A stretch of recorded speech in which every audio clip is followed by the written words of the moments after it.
You know football is near when the quarterback tier list of Mike Sando comes out. I actually got him on the show. I even wore a button-down shirt today. Let's discuss.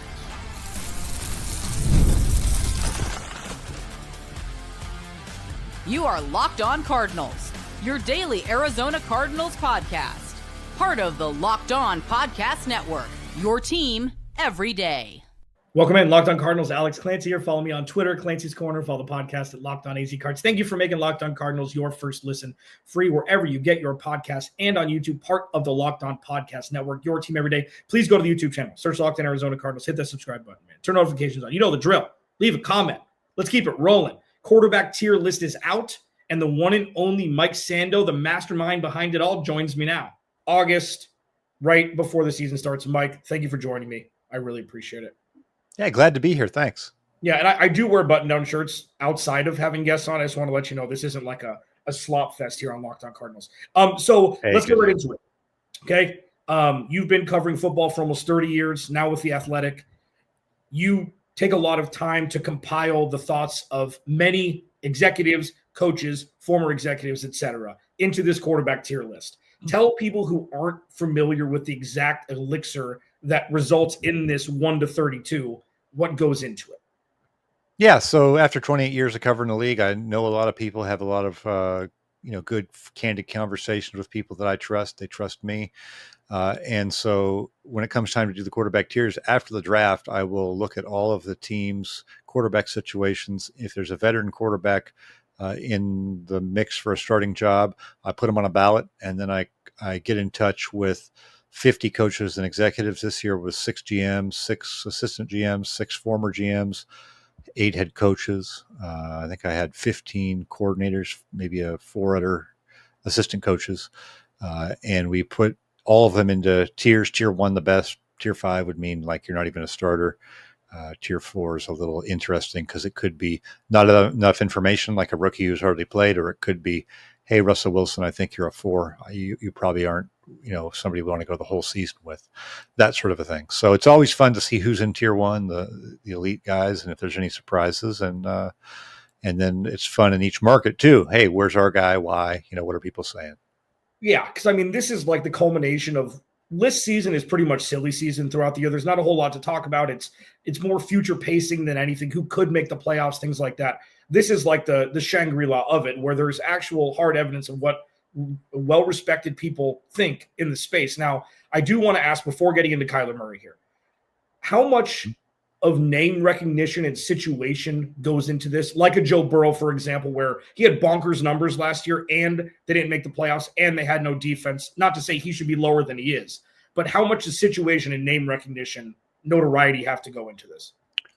Well, I think familiarity, is what that plays into. It's harder to evaluate somebody who you haven't seen as much. I think those guys that, are in our consciousness, everyone watches the playoffs, the Super Bowl. You're going to know Patrick Mahomes better than you're going to know, Tua Tagovailoa. But I think the voters know enough about each guy to make an informed decision. I tend to usually agree with how the rankings come out.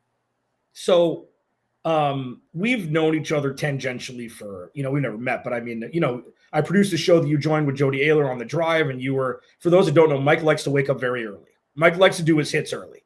So we used to get him on at 6:30, 6:45, and you struggle with, not in a bad way. I struggle with a lot of things. Like Kyler Murray's difficult to pin. It's not often where you could see a top 5 quarterback and a bottom 5 quarterback play in the same game in the same body. So going into Kyler Murray's ranking, and for those that don't know, Kyler Murray came in at 15, a top tier 3. How do you kind of diagnose Kyler Murray as a quarterback? Well, I think by this point, whatever year 7, you pretty much know what he is. And I think you said it well, that he can be really good, but he isn't consistently. He's unlikely to suddenly be consistently good all the time. That being said, as I pointed out in there, he has not gotten good defensive support at all. In fact, if you look, I think I looked at, him and maybe there's 32 total quarterbacks that have 25 or more starts over the last 3 years. The defensive support he got was the worst out of the 32 quarterbacks. And the offense performed about the 13th best. which isn't bad. So I think we know what he is. I think we know he's not going to be a superstar, even though he's going to make the highlights, right?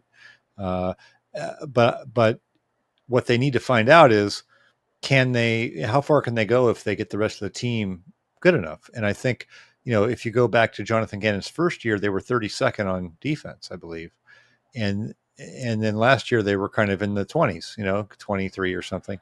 And so if this year they get to 15 or 12, it's a realistic expectation, just because all their draft picks run defense. They spent another year of the system with Nick Rallis and Jonathan Gannon there. You would think that it would take a jump. So if that happens, I think the wins will come much more than they have. I think Kyler Murray's 14 and 22 or something like that in his last 36 starts. Like, you give him the top 10 defense instead of the worst defense. Like, that's probably, he might have 20 wins instead of 14, right? That's just how it works. So I think that's what has to change, because we know what Murray is. Mike Sando, covering NFL for almost 30 years now with The Athletic, talking about the quarterback tier list, talking about Kyler Murray specifically. I looked this up. Quarterbacks under the age of 36, there are 28 of them who are starting. Only 2 have Super Bowl wins. So when you have 26 quarterbacks and take away the bottom 10, bottom 12, like, there is this chunk of no man's land where in the right situation, anybody can win. Like, you see the Jalen Hurts, the pushback while they had a superstar roster and stuff. Does a quarterback need to be the absolute best player on the team to win a Super Bowl? Oh, no, not at all. I think if you were to now look, Mahomes has won enough of them lately, and Brady's won enough of them lately if that, you don't have to be, but if there's that guy, they may win it, right? Yeah. And I think it remains to be seen if it's possible for one of these teams to overcome Mahomes, especially in the AFC. So I do think there are some special guys that can be a roadblock and make it difficult, but we've seen, many times. Oh, shoot, Jalen Hurts just went and won the Super Bowl, and I don't think he would be like in here. He's tied for 9th among the quarterbacks in the league, and the guy who's tied for 1st was on the other team in the Super Bowl, Mahomes. So I think that answers the question. Yeah, and I think they were bottom 3 in total passes last year. Like, it wasn't just a quarterback-centric offense, and that's something that I struggle with is because we mentioned the floor about Kyler, but the ceiling, like, how many quarterbacks can do what he does when he's absolutely special? And that's the thing when I get pushback from people like, got to move off from him. Like, the great blue yonder is scary as hell to me. It's like, what? Okay, you're going to draft a rookie? Like, there aren't those dudes, those quarterbacks that can play at an elite level that are, backups like Jacoby Brissett and stuff that can get you there. So that's where I struggle back and forth, where it's the peaks, I'll take the valleys if the peaks are more prominent than they've been. You just do eventually need consistency from the position to get over the top. So you're right. You don't want to get worse at the position. They locked themselves in for a little bit with this contract, but I do think you always got to be looking. Even, even when you have a guy who's really good, you should be looking. Why? Tell people why more about that. Well, I mean, that's the old Ron Wolf way. He was the general manager of the Green Bay Packers. And Mike Holmgren was their coach. They had Brett Favre, who they hit on, and yet they were continually, they had guys from Kurt Warner to Ty Detmer. They were drafting Mark Brunell. They drafted guys all the time, and in their case, they ended up, the guys left, they traded him or whatever. But Matt Hasselbeck was another guy that came out of there and familiar to Cardinals fans from the NFC West days. So, you can't go wrong.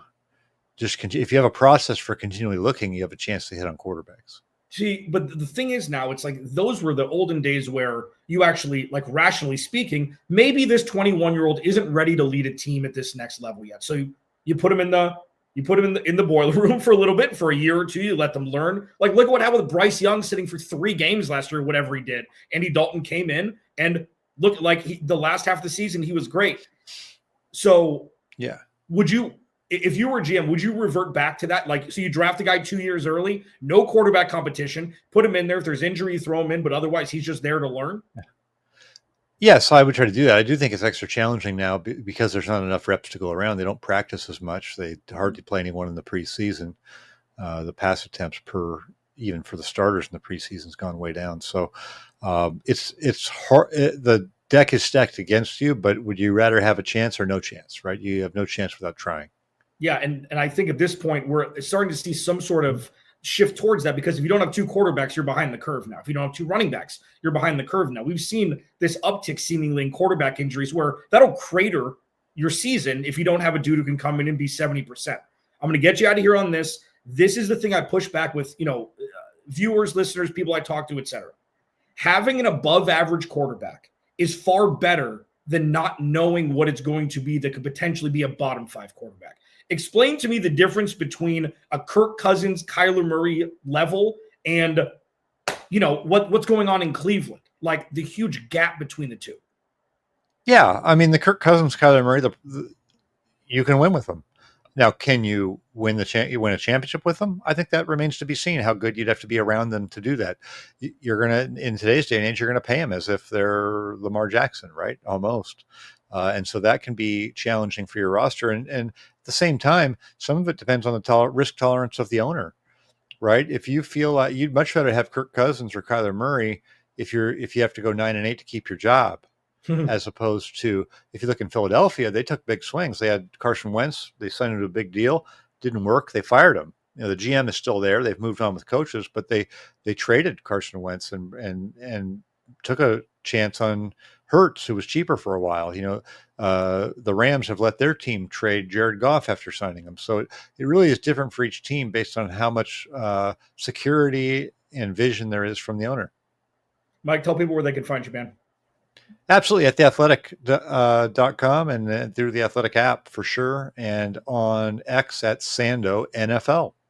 Love it, man. Thank you so much for joining me. On the other side, we will break down everything Mike just said. I like getting smarter people than me on the show. Thank you for being that one today. We'll be right back. Hey, thanks. Appreciate it. Really enjoyed it.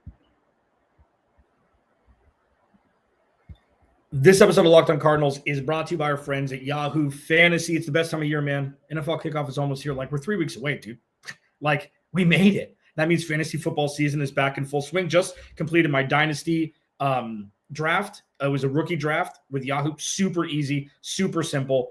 Done in, a few hours. And, we're off to the races. I got my dynasty squad ready. Have my redraft league set for 2 weeks from now. Super excited about that too, both on the Yahoo Fantasy app. Celebrate 28 years of fantasy football greatness. Yahoo Fantasy is dropping 28 big new features over 28 days throughout August. To kick it off, they just dropped Yahoo Fantasy Guillotine Leagues, a killer new way to play fantasy football on Yahoo, where the lowest scoring team gets eliminated each week until there's one team left standing. With the season around the corner, now is the time to get your league together and give the new mode a try. It's more than just the Guillotine League. You can bump back to the classics. You can still play in head-to-head private leagues or join a public league.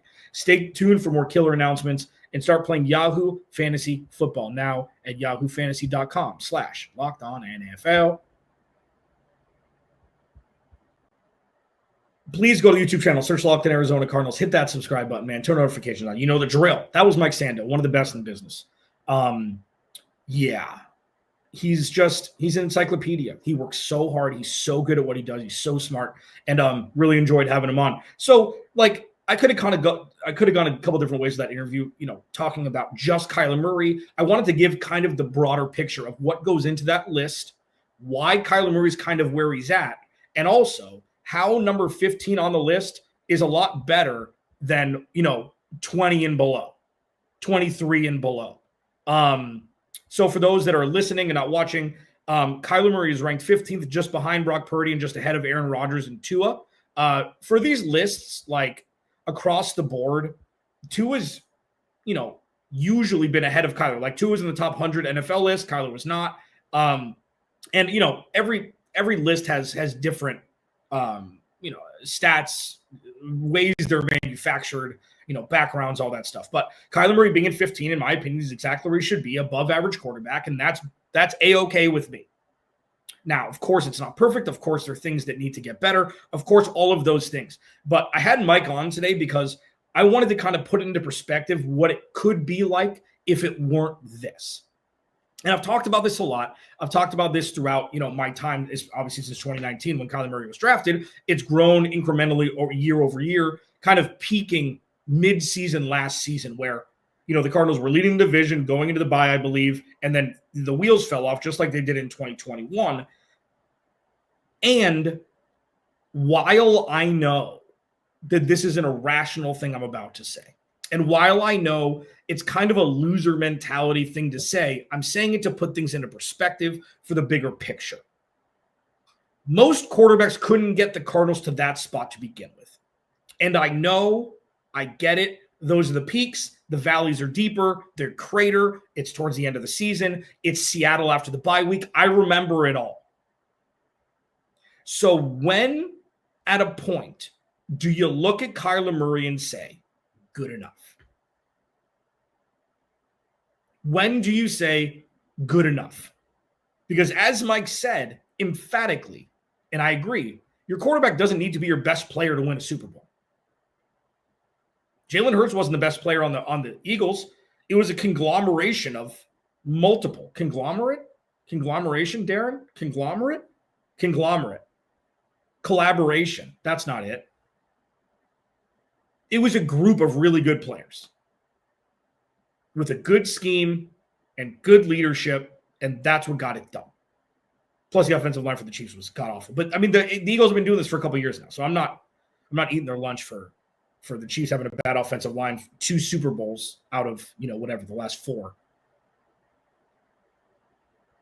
That's why it's hard for me to move off of it.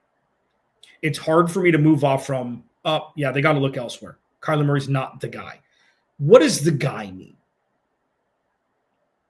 What does the guy mean? You can win a Super Bowl with him? There's probably 5 quarterbacks in the NFL you can win a Super Bowl with due to their talent specifically. And they're in tier 1. Well, I mean, I would take away, I would probably take that tier 1. Mahomes, Burrow, Allen, Lamar Jackson, Matthew Stafford.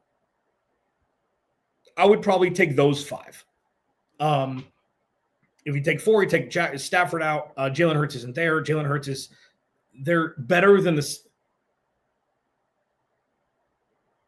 sum of their parts is what makes them strong. So when you look at Kyler Murray, it's like, okay, this could be the best defense he's ever had. It's going to be the most complete roster he's ever had. He's got an all-pro at tight end. He's got a perennial Pro Bowler at running back. He's got a great center. He's got an up-and-coming left tackle who is going to be one of the next greats.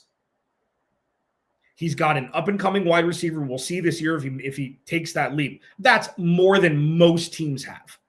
And you've got a good coach. You've got a great defensive coordinator. You've got a good offensive coordinator who gets a bad rap. I know that this is the year, but what does it mean that he's the guy or not the guy? That's where, again, I struggle. It's not ever cut and dry. What I look at it as is how many teams would offer multiple picks or players to trade for Kyler Murray. And I would say 12. That's a third of the league, more than a third of the league. So if that's the case, maybe realizing that above average is A-okay. Above average is just peachy. And you deal with the good and the bad. The absolutist thought process behind this of either he can win a Super Bowl or 28 teams, quarterbacks under the age of 36. 2 have Super Bowl rings. 2, 1/14th of the remainder. 2, 1/14th.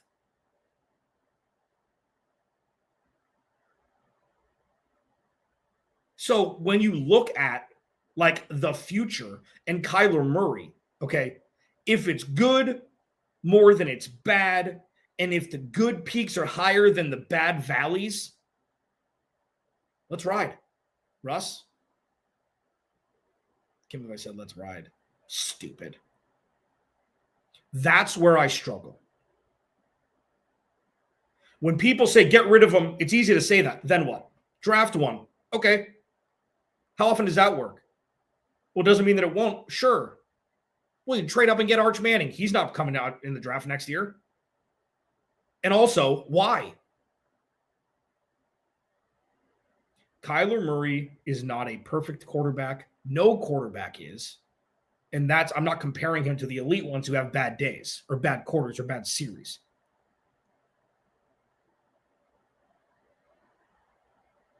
Look around the league and see how many bad quarterbacks and bad quarterback situations there are. The Cardinals don't have one of those. They're part of the haves, not have-nots. And that's something to just keep into perspective when people go crazy about getting rid of him. It's not that simple. He's more valuable than many people think who are anti-Kyler Murray. Locked On Cardinals, your team every day. I'm going to do a little tease next for a full expose on the Cardinals potentially being adversity-proof in 2025. Next. This episode of Locked On Cardinals is brought to you by our friends at FanDuel. August 26th is officially FanDuel Futures Day, a brand new holiday for football fans who live for bold predictions and preseason hunches. For just 24 hours, FanDuel is giving you deals on NFL season predictions. So whether you're calling your MVP, eyeing a long shot division winner, or ready to crown your Super Bowl champ before week one even kicks off, this is your moment. You want to take the Cardinals to win a Super Bowl? You can. You want to take Kyler Murray to win an MVP, long shot? You can. Jonathan Gannon, Coach of the Year? You can. Or you can parlay your division winner dark horses. That's one of the most fun ones. You can pick every division winner and just parlay them, put a little cheese down. And if you're right, you can brag to all your friends. Visit the FanDuel app today and start planning your future bets now, because Futures Day is one day and one day only. FanDuel, play your game. Cardinal Squad Show tomorrow night. Our new setup is postgame Wednesday nights. Postgame Wednesday nights. The cadence for postgame, even though we missed it this past week, it's going to be game over, me doing a postcast for 15 minutes or so, then an hour of the three of us, Jamil Douglas, Ben Garcia, and myself, and then Wednesday nights, same thing. Join us. The fandom is growing. Really appreciate it. I know that people like live shows. They've been pining for it for me for a while now. So you'll get that postcast plus 5 shows a week. So just adding a little extra content coming out of my big dumb face. I'm going to do a full show on this tomorrow. Okay. But I feel like 4 or 5 minutes here just to tease it, to tee it up is fascinating. So Jonathan Gannon spoke with the media this morning and talking about Christian Jones being a little hobbled. He's going to miss a little time. Dalvin Tomlinson's got some bumps and bruises. It's making me think about the big picture. Okay. Sean Murphy-Bunting out for the year. Starling Thomas out for the year. Walter Nolan has a calf, still on the pup. Bilal Nichols still injured. Bijan Ojulari still injured. And it's making me look at the big picture before the season starts in a sense that, are the Cardinals adversity proof? And no team is proof. Quarterback gets hurt, one of the big name guys, whatever. You don't want anybody get injured. This is not like a jinxing for injuries, knock on wood by any stretch. But especially less than a month away from the season, it's like, can this team persevere regardless of obstacle? And tomorrow I'm going to break down overall from like a top-down scenario, and then on offense, and then on defense. I'm going to do a full show. But it's like, okay, so the Cardinals have the infrastructure in place, GM, coaches, stable. Culture, stable. Foundation, stable. Everything shifted, at least on paper, okay? From the information that we've gathered from what we've seen so far, that's factual, okay? Can Jonathan Gannon take that leap as a head coach? Can he make the actual, not analytically right call, theory-based right call, whatever it is? Can he make the right decisions at the right time to leverage the Cardinals to be in a best position to win? Namely on offense, namely on fourth downs, things like that. Or, wanting to go for it when you're in field goal range, if you're up 4 to salt the game away, things like that. Can he level up? Can Nick Rallis be looked at as a top NFL head coaching candidate because of his production in 2025 with actual talent from 1 to 11 of the starters on game day, plus obviously the bench guys? Can Drew Petzing quiet the naysayers and actually evolve this offense into more than just a run-first powerhouse? Because this is a powerhouse rushing attack. Can they wrinkle in a marriage between the run game and the pass game and not have them as two separate entities like they've been? have them play off each other? Can Kyler Murray's floor raise and be more stable? Can Marvin Harrison Jr. take that next leap? What if there's an injury in the wide receiver room and Marvin's got to carry the weight?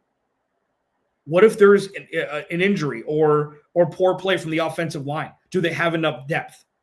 Can the young cornerback room rise up to the challenge and couple that vaunted pass rush with some lockdown corner play? Can the safeties over the top complement it all? And can Mac Wilson and whoever starts alongside him in week 1 be the glue that is the cohesive for everything, is the adhesive for everything?